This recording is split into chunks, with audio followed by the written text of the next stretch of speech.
Doctor Yunus বাংলার ইতিহাসে গত ৯০ বছরে জন্ম নেয়া একমাত্র গ্লোবাল সেলিব্রিটি হলেন প্রফেসর মোহাম্মদ ইউনূস।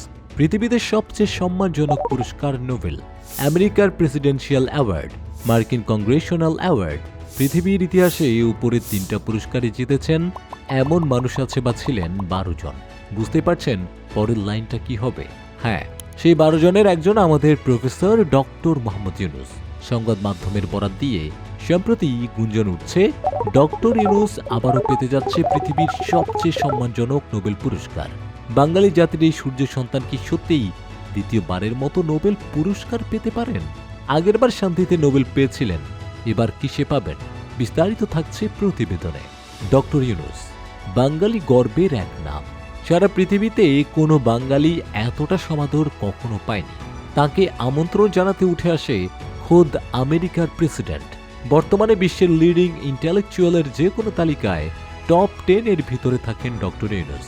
মুসলিম বিশ্বে নোবেল বিজয়ী ইউনূসের বিকল্প খুঁজে পাওয়াটা খুবই কঠিন, কিন্তু তিনি আমাদের বাংলাদেশে। এদেশে আর এমন ইউনূস জন্মাবে কিনা আজও সন্দেহ।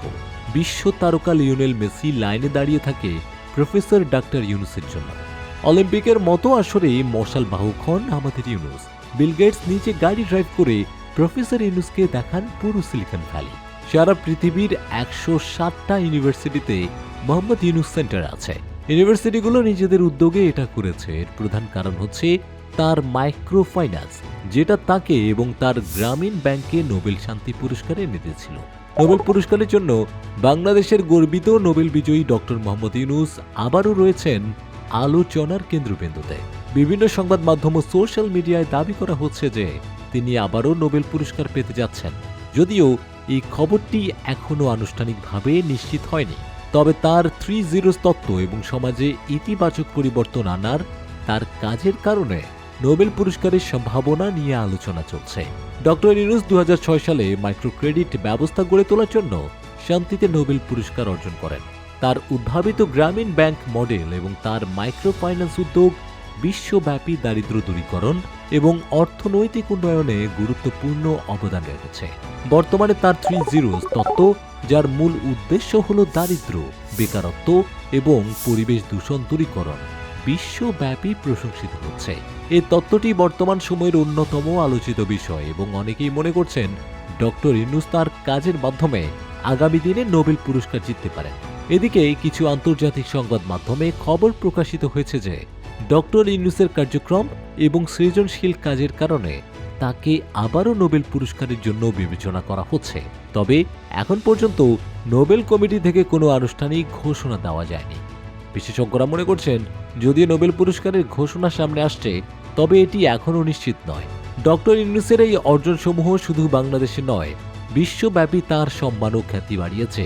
তিনি তার জীবনের একাধিক উদ্যোগের মাধ্যমে মানুষের জীবনযাত্রার মান উন্নয়নে কাজ করছেন এবং বিশ্বের দরিদ্রদের জন্য সমাধানমূলক নীতি প্রবর্তন করছেন।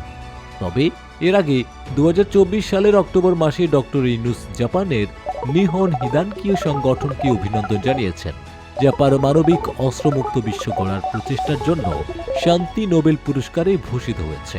বিশ্বের শীর্ষস্থানীয় গবেষক, উদ্যোক্তা এবং সমাজকর্মীদের মতে ডক্টর ইউনূসের কাজের মূল লক্ষ্য হল মানুষের মঙ্গল।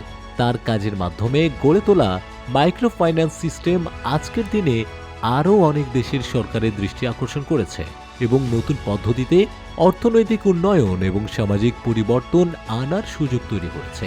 এখন পর্যন্ত বিশ্বব্যাপী মাদক, দারিদ্র, বেকারত্ব এবং পরিবেশ দূষণের মতো সমস্যা সমাধানে ডক্টর ইউনূসের অবদান অনস্বীকার্য। তবে তার পুরস্কার নিয়ে আরও তথ্য আসলে তা জনসম্মুখে প্রকাশ পাবে। দর্শক, আপনার কি মনে হয় ডক্টর ইউনূস কি আবারও পেতে পারেন নোবেল পুরস্কার? কমেন্টে আপনার মতামত জানাতে ভুলবেন না।